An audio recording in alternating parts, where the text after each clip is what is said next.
When you think of Seattle, what comes to mind? The iconic silhouette of the Space Needle piercing the clouds? The ritual of a perfectly crafted latte warming your hands on a misty morning? Those things are here, of course. They're the headline. But Seattle isn't just the Space Needle and a latte. This is a city that hides its best stories in plain sight, tucked away in the folds of its unique and dramatic geography. It's a place that asks you to slow down, to look a little closer, to wander just a bit off the beaten path. To understand Seattle, you have to understand its water. It's a city born of the sea. On one side, the vast, salty expanse of Puget Sound, an arm of the Pacific Ocean that breathes life and fog into the city's western shores. The air here tastes different, clean, briny, full of possibility.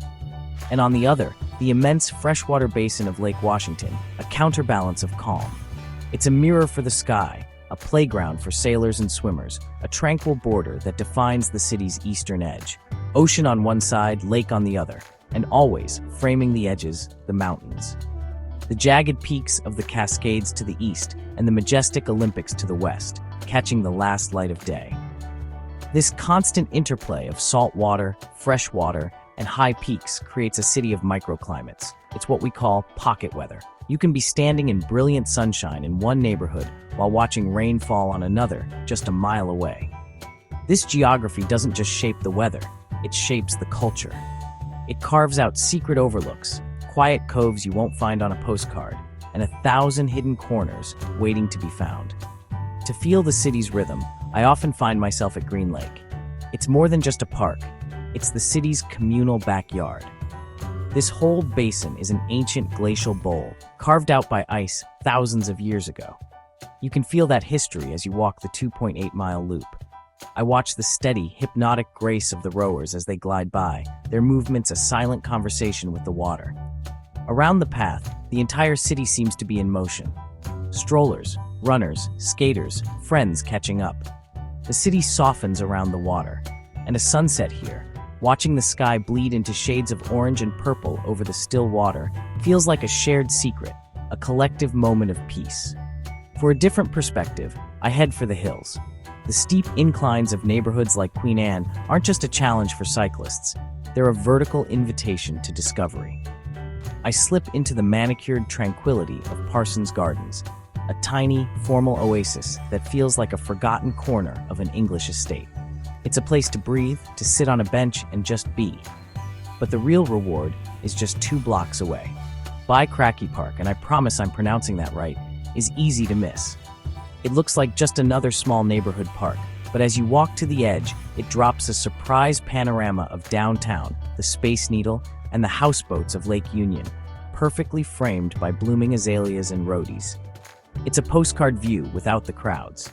If you keep going, you'll find the Queen Anne Greenbelt, a network of trails that stitches together these little pockets of green. It connects you to McLean Park, then to Trolley Hill, revealing tiny forest patches hiding between homes. You feel like you've discovered a secret passageway through the city, a wild corridor running right through the heart of a residential neighborhood. When I need a deeper dose of quiet magic, I head south to Kubota Garden.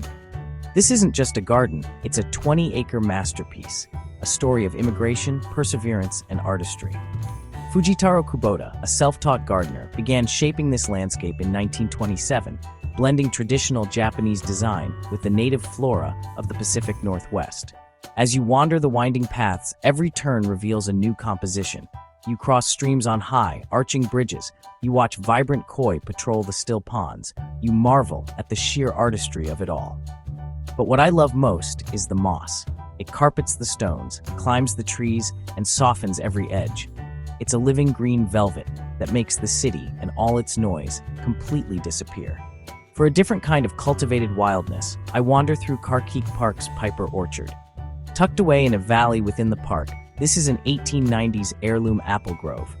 It was nearly lost to time, overgrown and forgotten, before volunteers brought it back to life. Now, it's a living museum of fruit, with varieties you'll never find in a supermarket. In the fall, the air is sweet with the smell of ripe apples. It's a place that still feeds stories and seasons, a tangible link to the city's pioneer past.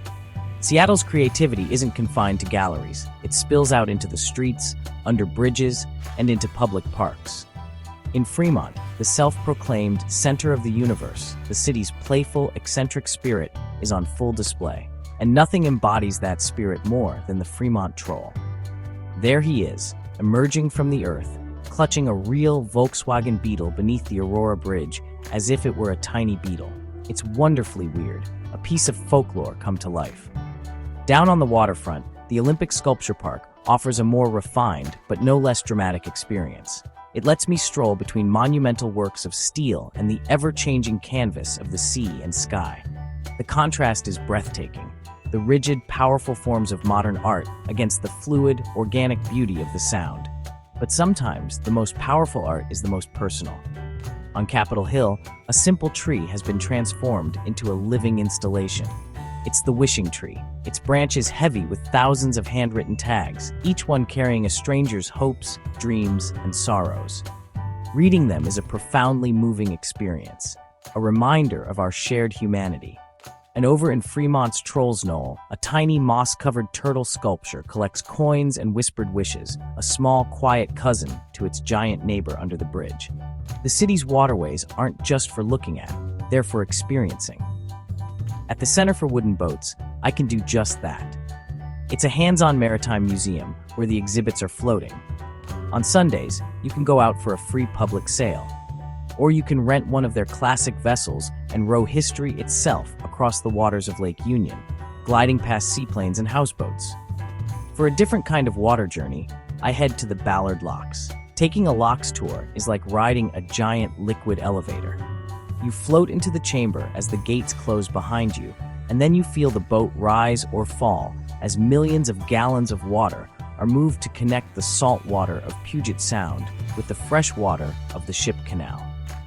Suddenly, engineering feels like theater. And right next door is the fish ladder, where in season, you can watch through underwater windows as salmon make their incredible journey home to spawn. It's a powerful, primal drama unfolding right in the middle of the city. Each of Seattle's neighborhoods feels like changing the channel. They each have their own distinct frequency, their own rhythm. Fremont stays playful, the troll its mischievous gatekeeper. But just next door, Ballard holds on to its roots. It mixes the grit of its fishing and maritime history with a modern pulse. You can walk from the docks where fishermen are mending their nets to one of the dozens of craft breweries that have made the neighborhood a destination. Then, you can wander past historic brick buildings now filled with chic boutiques and award-winning restaurants. It's a neighborhood in conversation with its past and its future. To truly understand the city's layers, in Pioneer Square, I go literally underground. The underground tour isn't just a quirky attraction, it's a history lesson you walk through.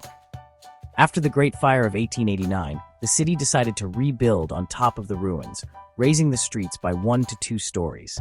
Down here, you can walk the original sidewalks, see the old storefronts, and hear the wild stories of the city's birth. It's a fascinating, slightly spooky journey into the city's foundation. When I get hungry, I don't look for a single restaurant. I look for a market. Beyond the famous Pike place, the neighborhood farmers markets are where the city's true flavor hums. On any given weekend, you can find me wandering the stalls, surrounded by the vibrant colors of fresh produce, the scent of grilled food, and the sound of local musicians. It's a celebration of the region's bounty, a direct connection to the people who grow our food. For a meal with a view, I take the water taxi to West Seattle and crush some Hawaiian-Korean fusion bites at Marination Makai. Sitting by the waves, eating Spam sliders, and looking back at the entire downtown skyline is one of the city's essential experiences. Then there are the other hidden gems I chase. The tiny, neighborhood bakeries where the smell of cardamom and butter pulls you in from a block away. The late-night pizza slice shops that locals will only tell you about after you've earned their trust. These are the places that fuel the city. But the real Seattle isn't just a list of places. It's a collection of sensory moments. It's the smell of coffee steam mingling with the salty air on a ferry dock. It's the deep, resinous breath of cedar trees as you climb one of the city's hundreds of public stairways.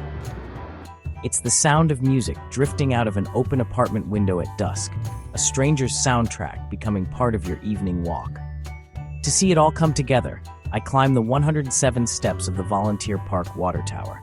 From the top, you get a 360-degree view that feels like a citywide wink, a secret vantage point that lays out all the pieces: the lakes, the sound, the mountains, the neighborhoods. Seattle rewards anyone who slows down enough to listen, to look beyond the obvious.